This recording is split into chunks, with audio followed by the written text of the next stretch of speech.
What's up, everybody, and welcome to another episode of Real Talk. Today is August 8th, 2017. On this day, almost 20 years ago, I almost died. What happened was I was hit by a car. I was on my way home from a little summer job that I had in West Orange, and it was a job that I was able to ride my bike to because it was only about 10 blocks away from my house. And I used to cut through my school's parking lot. I went to Seton Hall Prep at the time, and usually I would go one way, but on this particular day I decided to go a different way.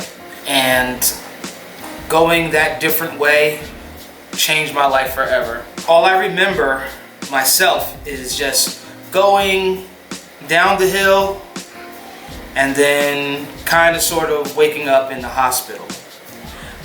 What ended up happening was I actually made it across the street, and a car coming from the right side hit me while I was on my bicycle. And I endured some serious trauma, but I'm still here. So today, even though today is a day of reflecting on what happened to me, it's also a day of victory because God definitely brought me through that entire situation. The accident itself, I don't necessarily remember because when you have traumatic incidents that occur in your life, sometimes the brain blocks it out to keep you from going into shock or to keep you from just like freaking out from the experience. So that's what happened to me. So everything that I know about the accident itself is, from someone else, people who were there on the scenes, the EMTs, the doctors, my mom, my family, people who came to see me in the hospital. The impact of the car was so great that I flew up in the air, and he actually knocked me out of my shoes because when they found the shoes later on, they were 100 feet apart from each other in opposite directions. They found one in someone's yard, and they found the other, somewhere down some road somewhere. So I went up in the air, I came down on the windshield. I rolled over to the side of the car, and I don't know why the guy didn't stop, but he didn't. And my shirt or some article of clothing got caught on the car, and because he didn't stop, he dragged me on the ground on my elbow for 60 feet. They called the EMTs, they picked me up, and they took me to University Hospital in Newark. And I didn't lose consciousness except for a brief moment in the ambulance. I woke up and, I was attached to all of these machines. I was really disoriented because I was just high as a kite on morphine or whatever painkillers they had me on. And I stayed in UMD for about a month, incurring, different surgeries and things like that. I had about 13 surgeries over the course of a month from all the injuries that I had. And from UND and J, I went to Children's Specialized Hospital when I was able to walk a little bit and have some movement in my arm. I was at Children's Specialized Hospital beginning my outpatient exercises because they were, planning to send me home and everything. So I had to learn how to walk on my own. I had to learn how to feed myself. I had to learn how to do everything with my left hand because my right hand was incapacitated at the time. My injuries were very extensive. I had a broken tibia and fibia, which are the two bones in my right leg. So they had to put a metal rod in there to sustain the bone. And prior to that, the swelling was so great from the impact of the car that they had to do a double fasciotomy, which is a long cut along the side of my leg to drain all the built up fluid that was coming to my leg. There was so much fluid and so much pressure that my foot began to turn blue, and it was cutting off all blood flow and oxygen going to my foot. So they had to do that. My elbow was completely rubbed out from being dragged, and they had to do a skin, muscle, and tissue graft. So as you can see, my left arm is smaller than my right arm, and that's because they took the skin, muscle, and tissue from my back and put it on my elbow.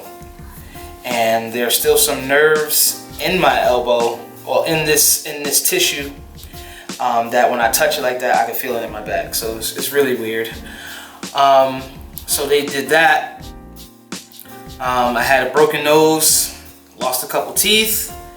I broke my shoulder in 2 places. I had a punctured lung, a fractured rib, and a whole bunch of just like scars on my body from being dragged.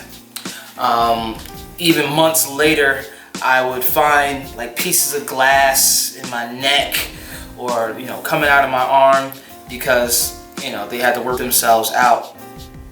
So I had a lot of injuries, and the doctors, they thought that it was over for me.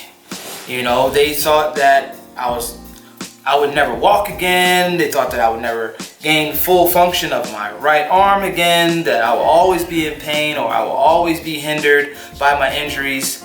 But my mom told me that on the day of the accident, when she finally made it to the hospital, of course she was worried, but as the doctors began to tell her all the injuries, she said this peace and this calm just came over her.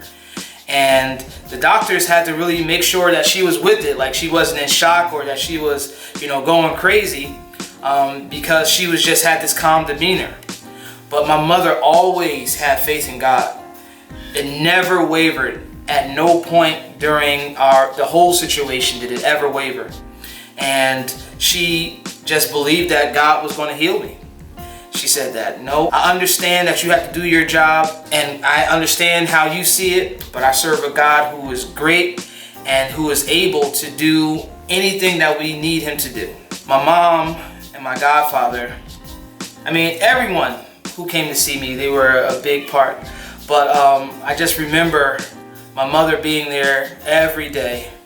My godfather Robert, who went on to be with the Lord some years ago, him coming to see me all the time. He always made sure that I was taken care of. He was there when my mom needed a break. She actually had to take time off of work so that she could be with me every day.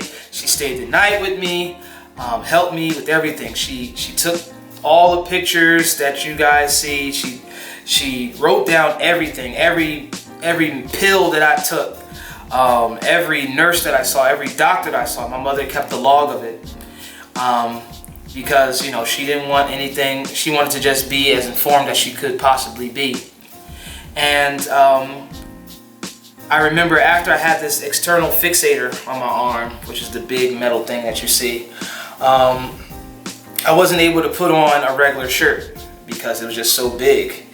So what my mom wound up doing was, because she's just the fixer of everything, she bought a bunch of shirts from like Caldor, back when that was a thing, and cut out the sides of the shirts and then laced them with Velcro, so that when I was able to, that I could put on my shirts by myself and fasten them up and close them up on my own. That way, I wasn't stuck wearing a hospital gown all the time. And my mom was just really awesome. My mom was just really awesome, and I really thank her for everything that she did for me during that process. And I know people might say, like, that's your mom, she's supposed to do it, but she didn't have to do all of that. Even though the process was hard and it was traumatic, if I had to do it all over again, I would. And I say this because of my accident, my father started going to church. And prior to that, he thought that the people in the church were hypocrites, and he never wanted to go with us to church, as no matter how much my mom asked him, but he just didn't want to step foot in nobody's church. but because he was able to see how God carried me through this situation, how the Lord just orchestrated everything, and he really saw the power of God. It got him curious, and he said, there must be something about this God. And he went on to see for himself, and he's now a pastor. You know, him and my mom, they co-pastor down there in Virginia, and you know, I wouldn't trade that for anything in this world. And even my faith in God grew, because it wasn't just something that my mom told me or that my pastor was preaching from the pulpit or anything like that. I witnessed it for myself. My accident was in 1998, August of 1998, and that following June, I was back at the park playing basketball every day. And I was able to witness firsthand the healing power of God. Everything that the doctor said might not happen, God turned it around. And I am a living testimony that God is good. So that's it for today, guys. I hope you enjoyed this video. I hope you enjoyed the shirt. Let me know. It was designed by my cousin Janaea. Big ups to her. And FanBiz Customs for providing the shirt. If you like the shirt, let me know what you think about it. Maybe we might start putting some up for sale or something like that. But like this video, share it, and subscribe. And don't forget to live, let love. Peace.